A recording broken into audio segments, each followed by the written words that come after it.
কৃষ্ণকলি আমি তারেই বলি, কালো তারে বলে গায়ের লোক।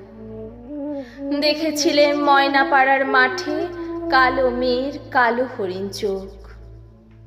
ঘোমটা মাথায় ছিল না তার মোটে, মুক্ত বেনি পিঠের পরে লোটে। কালো, তা সে যতই কালো হোক, দেখেছি তার কালো হরিণ চোখ।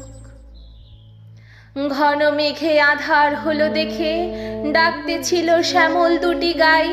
শ্যামা মেয়ে ব্যস্ত ব্যাকুল পদে কুটির হতে ত্রস্ত এলো তাই। আকাশ পানে হানি যুগল ফুরু, শুনলে বারেক মেঘের গুরু গুরু। কালো, তা সে যতই কালো হোক, দেখেছি তার কালো হরিণ চোখ। পূবে বাতাস এলো হঠাৎ ধেয়ে, ধানের খেতে খেলিয়ে গেল ঢেউ।